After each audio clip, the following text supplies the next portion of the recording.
Rachel Reeves laughed off Tory condemnation of the market's meltdown today as she hinted at emergency spending cuts. The Chancellor was berated for leaving Britain in a mess as she faced the Commons after returning from her controversial trip to China.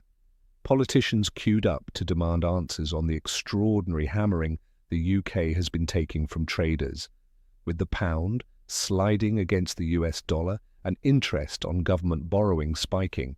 But Ms. Reeves could be seen joking with Angela Rayner and other ministers on the front bench as she was told her huge budget tax raid is to blame. Businesses have warned it is crushing growth by fueling inflation and triggering a jobs cull.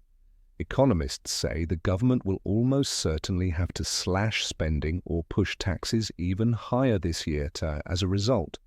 That could come to a head in March when the OBR watchdog updates its forecasts and gives a view on whether the government is still on track to meet fiscal rules. Miss Reeves gave a strong indication that she will choose spending cuts as she stressed there will be just one budget per year. A budget finance bill is required to implement most tax changes immediately. We have committed to have just one budget per year to provide businesses with the certainty that they need to invest, so we will have an update from the OBR in March, she said. We have set out the fiscal rules that we will balance day-to-day spending with tax receipts, and we will get debt down as a share of GDP within the forecast period, and we will continue at all times to meet those fiscal rules, Shadow Chancellor Mel Stride said in the House. The Chancellor has been away, so let me update her on the mess she left behind.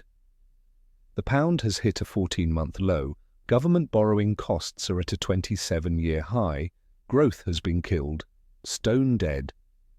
Inflation is rising, impacting millions.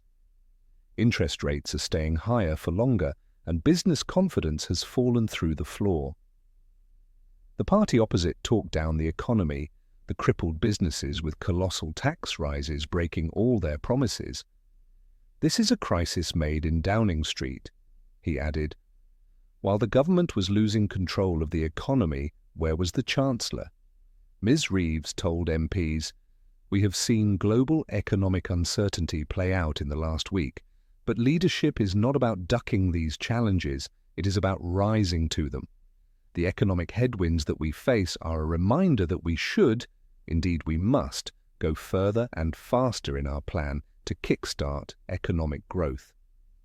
Ministers were offered some relief this morning as better news from the Middle East helped calm markets, with gilts stabilizing and the pound clawing back a little ground on the dollar. Although debt costs have been rising around the world, Britain has been harder hit than many other countries. Before the Chancellor's lunchtime statement, Sir Keir gathered his cabinet to take stock of the situation. In a sign of the damage being done to Labour, a YouGov poll last night found the party was only 1 point ahead of Reform. Nigel Farage's outfit has leapfrogged the Tories into second place. Sir Keir tried to shore up Ms. Reeves yesterday, saying she was doing a fantastic job running the economy, but that only sparked a fresh bout of speculation as he dodged on whether she would stay in her job for the rest of the Parliament. Downing Street scrambled to quash that furore later by confirming she will be in post until 2029, a commitment previously given to Foreign Secretary David Lammy. Number 10 was also forced to voice full confidence in City Minister Tulip Siddiq, who is facing growing pressure over corruption allegations which she disputes, but which are now being examined by the PM's sleaze investigator. Labour's inaction and indecision is worsening this market turmoil of their making. They must urgently get a grip on their plans, he added.